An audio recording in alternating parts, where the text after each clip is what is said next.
Yan.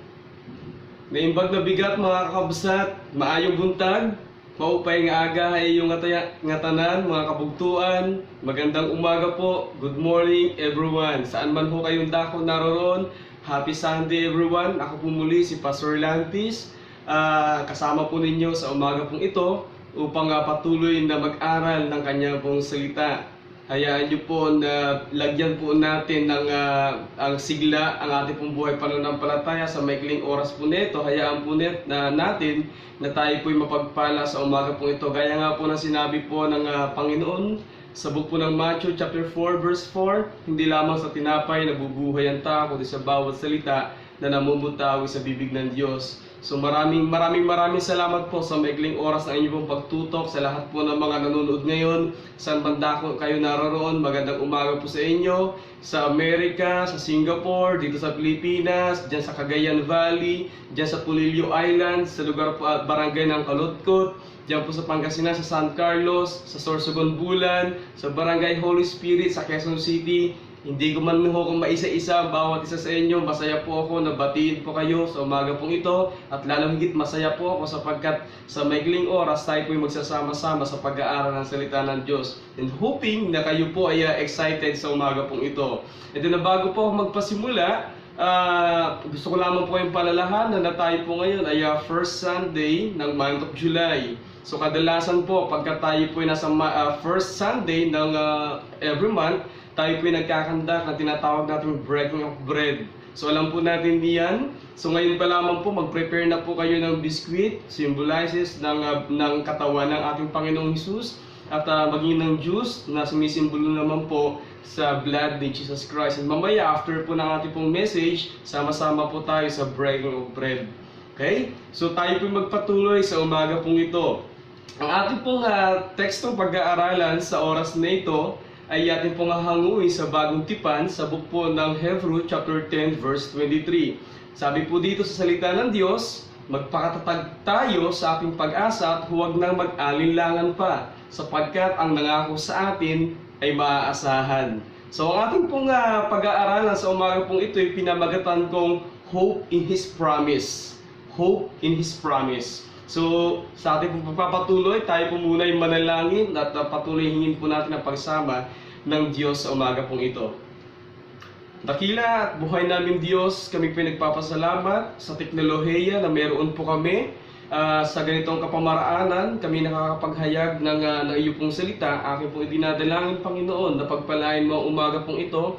Saan man naroroon yung mga listener po namin, yung aming mga kapatiran, nawa o Diyos, maabot sila, Lord God, ng pagpapala, buhat, Lord God, ng pag-aaral ng iyong pong salita. At aking po'y dinadalangin, ako na iyong kakasangkapanin. Tulungan mo, Panginoon, na maihayag po ang iyong pong salita. Bigyan niyo po ako, Lord God, ng karunungan, sapagat ako'y hindi sapat, Panginoon, upang maghayag, Lord God, ng iyong pong salita. Idinadalangin ko po, Panginoon, ang iyong anointing, ang kapangyarihan ng banal mong Espiritu, ay patuloy, O Diyos, na dumaloy sa buhay ko, Panginoon, na hindi ang kahinaan ko ang siyang makita, kundi ang kalakasan at kaluwalhatian na nagmumula po sa iyo. Ama, maraming salamat po sa iyo pong gagawin sa umaga po ito. Ito po ang aming samot panalangin sa pangalan ni Jesus. Amen. Hope in His Word. Alam niyo po, maraming tao sa panahong ito ay nakikipaglaban sa kawalan ng pag-asa. Ang dati nating masayang pangarap na unti-unting binubuo ay biglang gumuho dahil sa pandemic na nararanasan ng buong mundo. Ang kawalan ng pag-asa ang siyang unti-unting pumapatay sa bawat tao. Iyon po yung isang katotohanan na dapat po natin na makita sa kasalukuyan. At tingnan po natin kung ano po yung sinasabi ng salita ng Diyos. Ngunit bago po ang lahat, atin po muna pag-aralan ang Book of Hebrew. Magbigay po tayo ng maikling background upang higit natin na maunawaan yung salita ng Diyos na ating pong pinagbubulay-bulayan. So ang Book ng Hebrew po ay sinulat po ito noong 70 AD. Even though na ang Bible ay hindi po malinaw na tinutukoy kung sino po ang author ng Hebreo, ngunit isang bagay ang tiyak, ang aklat ng Hebreo ay sinulat upang dulutan ng pag-asa ang mga mananampalataya na kasalukuyang dumadaan sa pagsubok sa kanila pong panahon. Pagsubok sa pamamagitan ng pag-uusig sa kanilang bagong pananampalataya. So remember, ito yung panahon na kung saan marami pong mga bagong mananampalataya. ito po yung panahon na kung saan unti-unti na nag-spread na po yung pananampalatayang Kristiyano. At marami po sa kanila tinutulisa dahil po sa kanila pong bagong pananampalataya sa Panginoon. Kasama po dito yung pagpapahirap sa kanila, pagbibilanggo sa kanila. At ang kadalasan, nakakalungkot isipin, marami pong mga mananampalataya ng panahon ito, pinapatay po. Dahil sa pag-uusig na nararanasan ng mga mananampalataya, nanganganib na marami ang tumalikod sa kanilang pananampalataya. Ito po yung isa pong katotohanan dahil sa matindi pong pag-uusig na kanilang pinagdaraanan. Ang marami sa kanila po ay nangangamba na baka tumalikod or pinangangambahan na baka sila tumalikod sa kanilang pong pananampalataya.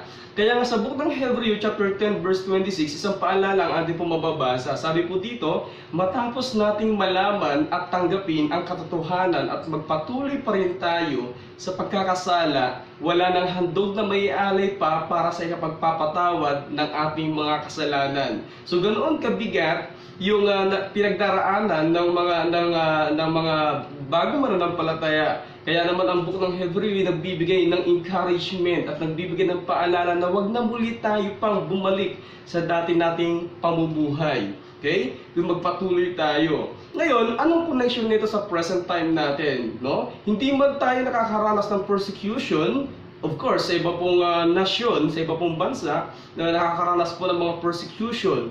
Pero dito po sa ating pong bansang Pilipinas, praise the Lord, sapagkat kahit pa paano, hindi pa po tayo nakaka-experience ng may pinapatay sa plaza dahil lamang po sa kanilang pananampalataya. Ngunit hindi man kapareho ng mukha yung pagsubok nating pinagdaraanan, meron namang ibang pagsubok sa buhay natin na po pwedeng magpumigil sa ating pananampalataya at pwedeng magpahinto sa atin sa paglilingkod kay Kristo. Ano to? Kahirapan. Bago pa dumating ang pandemic, marami na sa atin ang nahihirapan sa buhay. Tama po ba? For sure, sa lahat po ng mga, marami po tayong mga viewers ngayon sa umagang ito, ay talagang nakaka-relate sa sinasabi ko na bago pa man dumating ang pandemic, marami na sa atin ang hirap sa buhay. Marami ang di nakakapag-aral, marami ang nagugutom at walang trabaho. Ayon sa mga eksperto, mas lalong humirap ang buhay magmula na dumating yung pandemic. Ito po yung isang masakit na katotohanan at alam ko nakaka-relate tayong lahat dito sapagkat ayon po sa pag-aaral, ayon po sa survey, almost 80% ng mga Pilipino ang nagsabi na mas lalong humirap ang kanilang pamumuhay. 80% na ilang milyon po tayo ng mga Pilipino. 80% ayon sa survey, ang sabi nila na ganoon, mas lalong higit na mas naging mahirap ang aming pamumuhay sa panahong ito. So kung dati, nahihirapan na tayo sa pamumuhay, mahirap na yung buhay, mas lalo pang higit na mas naging mahirap ang pamumuhay. So ito po yung nakaka-alarma sa panahon pong ito. Marami tayong mga kababayan na OFW sa Saudi Arabia ang nawala ng trabaho at di makauwi. Masakit na makikita natin sila sa news na namamalimos, nagkakalkal ng mga basura para lamang sila ay makakain. At ang masakit, nagbebenta ng sariling dugo para po meron silang pantustos sa bawat araw. So, dati-rati, ang akala natin, pag tayo makarating sa ibang bansa, aasenso tayo. Ang akala natin, pag pumunta tayo sa ibang bansa, yayaman tayo. Possible na mangyari po yun. Pero nakakalungkot isipin na sa panahon po natin ngayon, ang dati-rating inaasahan natin na mag-aahon sa atin sa kahirapan, kabiguan pa lang siya magiging hatid sa atin. At marami pong kumpanya, more than 200 companies ang nagsara dahil po sa pandemic, dahil po sa pandaigdigang pandemic na ating po na-experience. At ano po ang resulta nito? Paglobo, lalong higit na paglobo na napakaraming kababayan natin na walang mga trabaho. So ito po yung nakakalungkot isipin sa ating pong kapanahunan. Sa kasalukuyan nating kalagayan, may makikita pa kaya tayong pag-asa? Maaari siguro, natanong mo na rin sa sarili mo yan eh. Marahil dumating ka na rin sa punto ng buhay mo na may pag-asa pa kaya na mabago ang aking buhay. Kung dati-rati mahirap na kami, kung dati-rati para bang napakahirap ng abutin ng mga pangarap na gusto kong mapangyari, ngayon pa kaya. At alam niyo po mga kapatid, maaari yung tanong na iyan ay hindi lamang para sa iyo, kundi para sa lahat. May pag-asa pa ba? Okay? May pag-asa pa ba? So, ang book po ng Hebrew, kung ating pong babalikan yung ating pong pinag-aaralan kanina, sabi po na ganoon, magpakatatag tayo sa ating pag-asa. Ito yung key verse natin. Sabi na ganoon, magpakatatag tayo sa ating pag-asa at huwag mag-alinlangan pa sapagkat ang nangako sa atin ay maaasahan. Okay? Yan po yung sinabi po na mayakda ng book ng Hebrew. Magpakatatag tayo sa ating pag-asa. Okay? At huwag na daw tayo mag-alinlangan pa. So, ang mayakda ng aklat ng Hebrew ay nagpapaalala sa atin na dapat tayo'y magpakatatag. Saan? Sa ating pag-asa. Alam niyo po, tayo ay nabubuhay at nagpapatuloy sa buhay na ito dahil bawat isa sa atin ay may inaasahan sa hinaharap. Alam niyo po, naisip ko, isa sa pinaka-worst na po pwedeng mangyari sa buhay mo is yung mawalan ka na ng pag-asa eh. Ngunit papaano, alam niyo, kung bigla ka na lamang magising isang umaga, isang araw, na lahat ng inaasahan mo ay malabo nang mangyari. Ibig sabihin, lahat ng mga bagay na ina-expect mo, lahat ng mga bagay na iniisip mo before na po pwede mangyari sa iyo, in a suddenly moment, biglang naglaho, biglang nawala. So napakahirap nun kapatid. Kaya nga napakahalaga po ng pag-uusap po natin sa umaga pong ito na dapat nating tiyakin kung saan nga ba dapat natin iukol yung pag-asa na meron tayo. Tanungin kita sa oras na ito, saan mo ba nakikita ang iyong pag-asa? Sa trabaho mo ba? Sa mga magulang mo? Sa mga taong may kakayanan na ikaw ay matulungan? O baka naman mismo sa sarili mo? Dati-rate, marami tayong tinitingnan, marami tayong inaasahan. Nakakalungkot isipin na kung saan hindi man lang natin nakikita yung kahalagahan ng Diyos sa buhay natin. Okay? Sa panahon ng pandemic, dito natin nakita kung saan dapat natin ilagak yung ating pag-asa. Alam niyo po, meron pong isang napakagandang sinasabi sa book po ng Awit chapter 39 verse 7 na gusto kong i-share sa inyo eh. Ang sabi na ganun, Awit 39 verse 7, kung ganoon, Panginoon, nasaan ba ang pag-asa? Pag-asa ko'y nasa sa iyo ko nakikita. Alam niyo po yun, na dapat magkaroon tayo ng solidong pagtingin o dapat natin paglagakan kung saan natin dapat ilagay yung pag-asa natin. Kaya ang tanong ko kanina, saan mo ba nakikita ang iyong pag-asa? Sa trabaho mo ba? Kasi dati-rate, naiisip mo, maganda yung trabaho ko, okay ako. Siguro dati, ang kalagayan mo, masasabi natin na malapit ka na ma-promote bago dumating ang pandemic, talagang one step forward na lang, promotion na eh. And then suddenly, bigla nagkaroon ng pagbabago, nawalan ka ng trabaho, ang masaklap nito, hindi mo na alam kung ano ang iyong gagawin. Kapatid, isipin mo yung sinasabi ng book ng Awit 39 verse 7. Kung ganoon, Panginoon, nasaan ba ang pag-asa? And then sabi na ganoon, pag-asa ko'y sa iyo ko nakikita. Okay? Sa iyo ko nakikita. Liban sa Diyos na dapat, alam niyo po, liban sa Diyos, wala na dapat tayong paglagakan pa ng ating pag-asa. Okay? Isa pong katotohanan iyan na lahat ng mga bagay na nakikita natin o po pwede nating sandalan o pagkatiwalaan sa paligid natin, po pwedeng mawala iyan. In a split of seconds, lahat po pwedeng mawala. Liban sa Diyos, wala na dapat tayong iba pang paglagakan ng ating pag-asa. Ito po yung sinasabi sa book ng Awit chapter 37 verse 4 to 6. Kay Yahweh mo hanapin ang kaligayahan at ang pangarap mo'y iyong makakamtan. Ang iyong sarili sa Kanya italaga, tutulungan ganap kapag ikaw'y magtiwala. Ang kabutihan mo ay magliliwanag katulad ng araw kung tanghaling tapat. Wow! What a nice verse! Kay Yahweh mo hanapin ang kaligayahan. Alam niyo po, kapag ikaw magkaroon ka na ng satisfaction sa buhay na ito, papasok dito yung contentment eh. Tama po ba? Never kang makokontento sa isang bagay unless na masatisfied ka. Sa mundong ito, marami kang po pwedeng itry, marami kang po pwedeng gawin para magkaroon ka ng satisfaction, pero lahat ng iyan, masasabi ko na hindi makapagbibigay sa iyo ng contentment and satisfaction.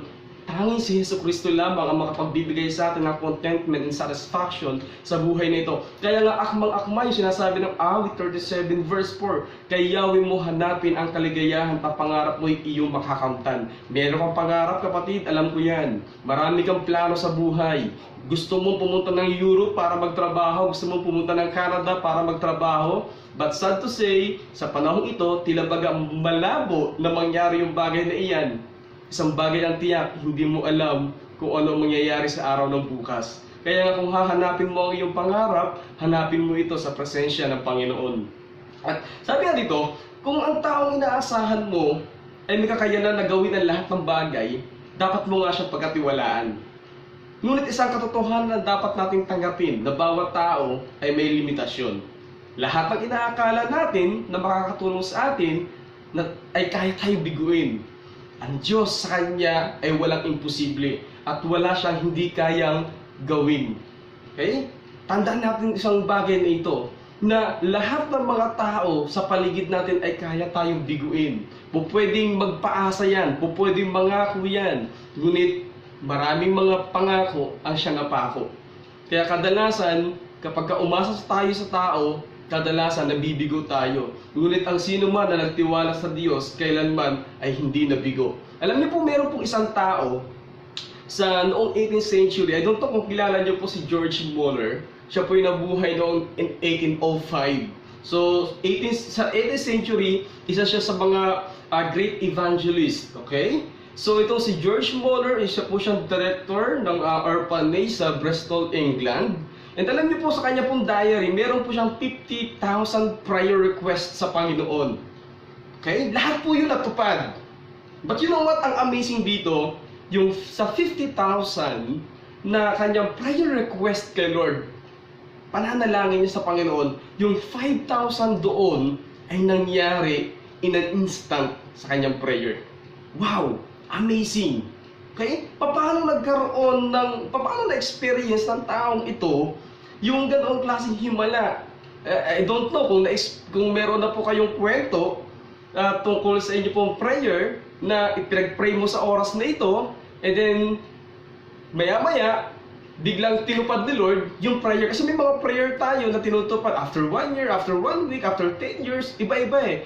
Pero itong si George Muller, 5,000, okay, na panalangin ang kanya na-experience in an instant. Bigla nagkaroon ng kaganapan. Alam niyo po yun, gusto kong malaman, kapatid, kung ano yung kwento pagdating sa instant prayer, katugunan sa prayer mo, and kung meron kang kwento regarding sa instant na katugunan sa prayer mo, pwede bang i-comment mo, i-share mo sa comment natin dyan sa screen mo kung ano yung iyong kwento tungkol sa mga instant prayer mo na nagkaroon ng kaganapan. And I'm willing na mabasa yan at mapagpala ako sa ginawa sa iyo ng Panginoon. I-comment mo, i-share mo sa comment section na ito, ng video na ito, upang mabasa ng marami at maging blessing ka rin sa marami nating kapatiran. At alam niyo po, mayroong isang Word of God, sa book ng Matthew chapter 7 verse 7 to 8, ang pinanghawakan ni George Muller. Of course, may sikreto siya. Gusto mo bang malaman kung anong sikreto ni George Muller? Kung bakit siya na-experience yung 5,000 prayer request niya na itinugon ng Panginoon in an instant. Alam niyo po, ito yung kanyang pinanghawakan sa book ng Matthew chapter 7 verse 7 to 8. Humingi kayo at kayo bibigyan. Humanap kayo at kayo makakatagpo. Kumatok kayo at kayo pagbubuksan. Sapagkat ang bawat humihingi ay tatanggap. Ang bawat humahanap ay makakatagpo. At ang bawat kumakatok ay pagbubuksan. Magmula nung mabasa ni George Muller, yung verse na ito, simpleng verse, pinanghawakan niya nito, kapatid. Yes. Itinuring niya itong personal promise sa kanya ng Panginoon. That every time na siya ay nagpipray, lagi niyang pinanghawakan, Lord, sinabi mo sa iyong salita, humingi kayo at kayo bibigyan. Humanap kayo at kayo makakatagpo. Kumatok kayo at kayo pagbubuksan. Ito yung salitang ito, ang siyang laging binabanggit ni George Muller. Alam niyo po, mayroong isang kwento eh. Bigyan ko po kayo ng simpleng kwento tungkol po sa isang taong ito sapagkat ako din po ay blessed na blessed sa buhay ni George Mueller. Dahil nga po siya isang director, no, dumating po sa punto na ang kanya pong orphanage ay nawala na po ng budget. Dahil sa napakarami pong mga bata, ang kanila pong sinusuplayan ng pang-araw-araw pangailangan, dumating sa punto na ang kanilang pong budget ay ubos na, as in wala na. Isang umaga, so typical, magbe-breakfast ang mga bata. And then, pagbaba ng mga bata, nakaupo si George Mueller sa napakahabang table. At naroon nakita ng mga bata na mayroong mga plates, may mga baso, nandoon yung kutsara at tinidor. Pero, never nila nakita na may pagkain. Sabi ni George Mueller, umupo na kayo. Mananalangin tayo at magpapasalamat tayo sa pagkain ibibigay sa atin ng Diyos. So nagtaka yung mga bata, nagtinginan, and then dahang-dahang umupo, at si George Mueller ay nagsimula ng manalangin. Pagkatapos ng kanyang pananalangin, merong kumakatok sa pintuan ng orphanage.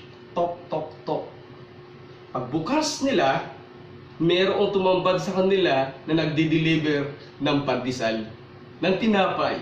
And sabi nung nagdi-deliver ng tinapay, sir, nasira po kasi yung sasakyan namin, malayo pa po yung pupuntahan namin, sa halip na masira yung mga tinapay na aming i-deliver, may narapat na lamang namin na i-donate ito dito sa orphanage. So sabi nila, maraming salamat po, maraming salamat. Pagka-close ng door, maya-maya may kumakatok ulit. Tok, tok, tok. Pagbukas nila, nakita nila yung mama nagdi-deliver ng gatas ay nasa harap ng kanilang pintuan. At ang sabi, sir, po pwede bang ibigay ko na lamang sa inyo itong gatas na ito kasi hindi na ito makakarating doon sa aking pagdideliveran. So, in an instant, yung prayer ni George Mueller ay nagkaroon ng kaganapan. Bakit? Dahil pinanghawakan niya yung salita ng Diyos. Humingi kayo at kayo'y bibigyan. Humanap kayo at kayo'y makakatagpo. Kumatok kayo at kayo'y pagbubuksan. Simpleng word, simpleng verse. Ngunit kapag pinanghawakan mo, gaya ng pagkahawak ni George Mueller, naniniwala ko na may experience mo rin kung ano yung kapangyarihan na na-experience ni George Mueller. Kapatid, napakaraming bagay na pwedeng gawin ng Diyos sa mga buhay natin. Minsan, ang mga Israelita nung sila inilabas ni Moses sa Egypt para pumunta sa Promised Land, dumating sa punto na itinest sila ni Lord. Nagkaroon ng famine, nagkaroon ng kagutuman. Lumapit ang mga Israelites kay Moses, ang sabi ng mga Israelites, Moses, dinala mo ba kami rito para patayin sa disyerto? Buti pa doon sa Egypt, kumakain kami ng karne, kumakain kami ng mga bagay na gusto namin. Pero dito, papatayin mo kami sa gutom. Si Moses lumapit kay Yahweh, sabi na gano'n, Lord, anong gagawin ko? Ito yung sinabi ni God kay Yahweh. Ito yung sinabi ni Yahweh kay Moses na dapat mo rin panghawakan, kapatid, sa umaga ito. Sa book ng Numbers, chapter 11, verse 23, ito yung kanyang sinabi, Moses, meron ba akong hindi kayang gawin? Ngayon di ipapakita ko sa iyo kung totoo hindi ang aking sinasabi. Kapatid, isipin mo to. Meron bang hindi kayang gawin ang Diyos sa buhay mo? Ilang taon ka na ngayon? For sure, marami ng bagay na mahimalang bagay na ginawa ang Diyos sa buhay mo. At kung bakit ka pa rin nabubuhay hanggang sa oras na ito, dahil sa biyaya at habag ng Diyos. Kung bakit ka pa rin kumakain sa kabila ng kawalan mo ng trabaho, sa kabila ng kaguluhan sa paligid, nakakatulog ka ng maayos, hindi ba't dahil ito sa biyaya ng Diyos sa buhay mo? So anong dapat mong ipag-alala? Meron bang hindi kayang gawin ng Diyos sa buhay natin? Kung ang Diyos nagpadala ng napakaraming pugo sa gitna ng disyerto upang ang mga Israelita ay makakain ng karne, kapatid, hindi niya ba kayang gawin ito sa panahon na ikaw ay nasa disyerto?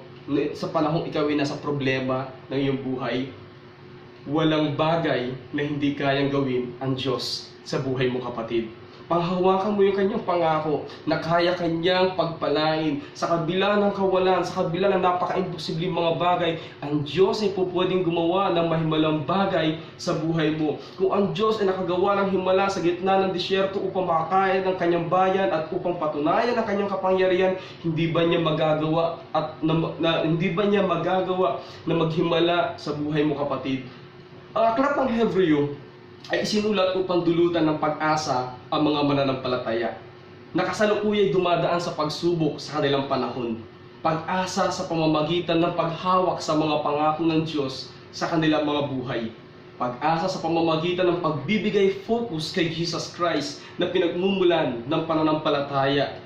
Gayun din naman tayo pinapaalalahanan na dapat nating panghawakan ang mga pangako ng Diyos upang ang ating pag-asa ay manatiling buhay. Alam niyo po, meron pong pag-aaral ang mga scientifico Humuli sila ng 2 daga at ang 2 daga na ito ay inilagay nila sa magkahiwalay na batya.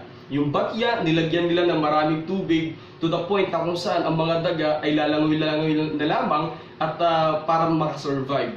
Ngayon, ang ginawa ng mga scientifico, yung isang batya na merong lamang daga na maraming tubig, nilagyan nila ng kapirasong stick. Ngayon, pinag-aralan nila kung sino sa dalawa yung mabilis na mamamatay at yung matagal na mabubuhay. At ayon sa kanilang pag-aaral, lumabas na yung daga na merong kapirasong stick na kanilang inilagay ay nabuhay na mas matagal. Bakit? Kasi itong daga na ito ay umaasa na siya ay makakatawid gamit yung stick na yun. Hindi man nangyari iyon, pero yung pag-asa sa kanyang sarili ang nagbigay sa kanya ng ekstrang lakas upang makasurvive. Okay? Ito yung nagbigay sa kanya ng strength upang ma-extend pa yung kanyang buhay. Kaya nga napakahalaga sa buhay natin na dapat na mayroon tayong sapat na lakas upang hawakan yung pag-asa na ibinibigay sa atin ng Panginoon. Ito yung sinasabi ng book ng Hebrews chapter 12 verse 1 and 2. Kaya nga, dahil napapaligiran tayo ng napakaraming saksi, talikuran natin ang kasalanan at ang anumang balakid na pumipigil sa atin. Buong tiyaga tayong tumakbo sa paligsahan, ating sinalihan. Ituon natin ang ating paningin kay Jesus na siyang pinagmumulan at kabuuan ng ating pananampalataya. Dahil sa kagalakang naghihintay sa Kanya, hindi niya ikinahiya ang mamatay sa krus.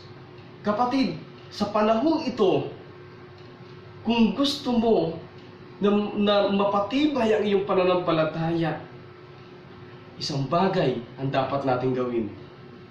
Panghawakan natin ang kanyang mga pangako.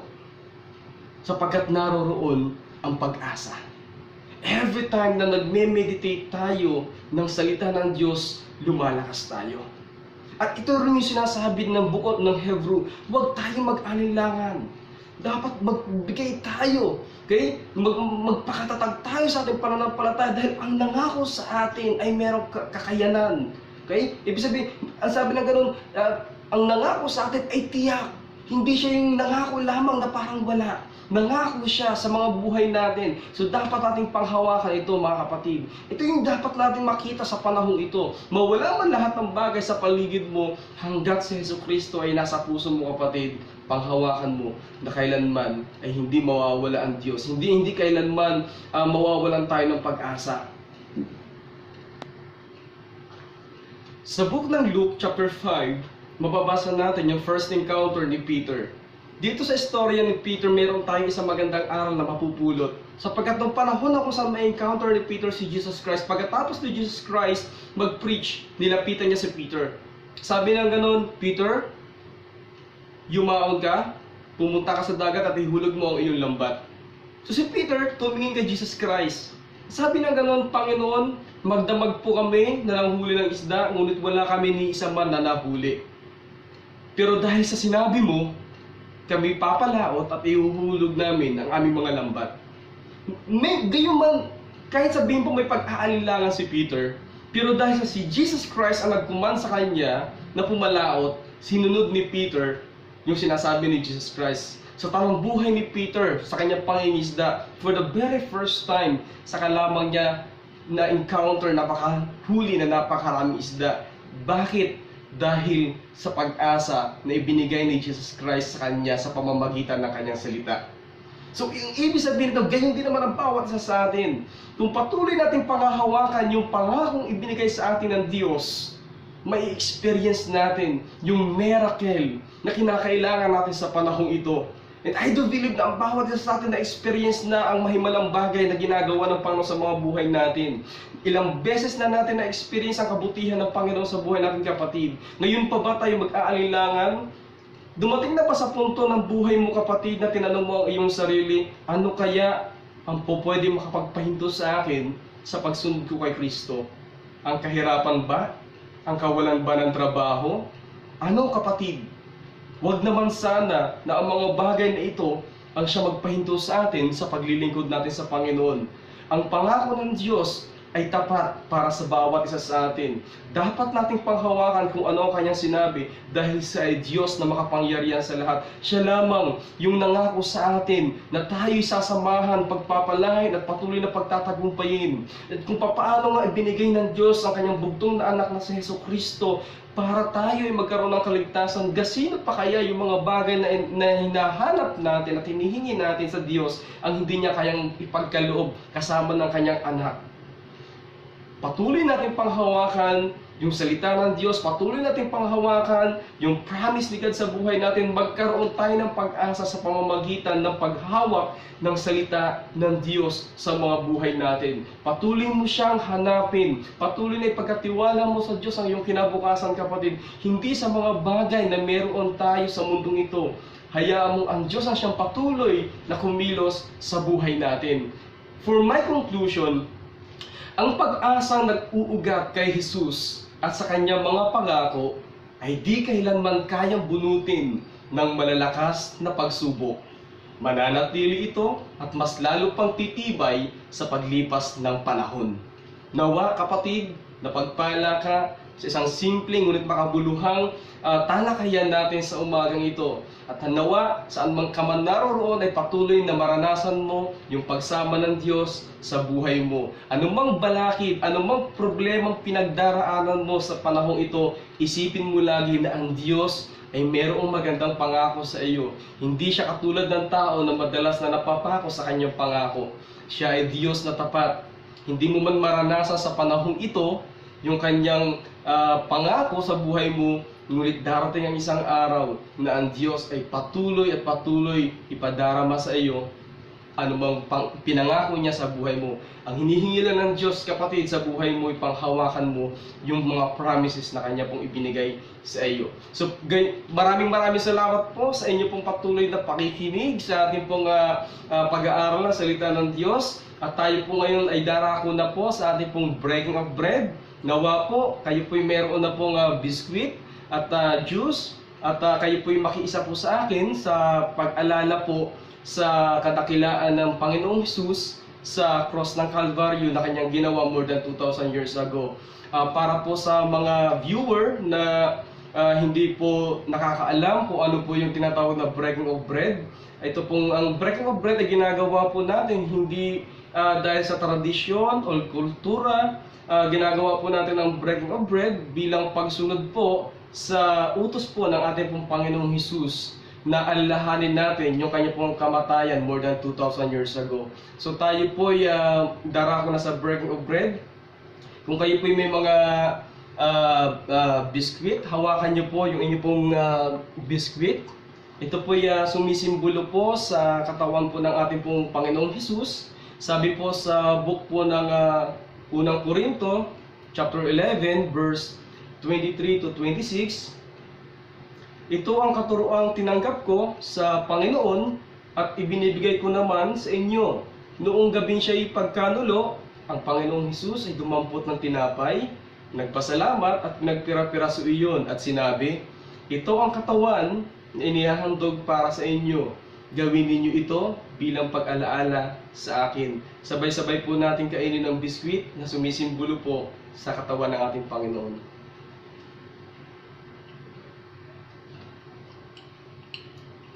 Hawakan po natin ang juice na sumisimbolo po sa dugo ng ating Panginoong Hesus. Gayon din naman, sabi po dito sa 1 Corinthians chapter 11 verse 25,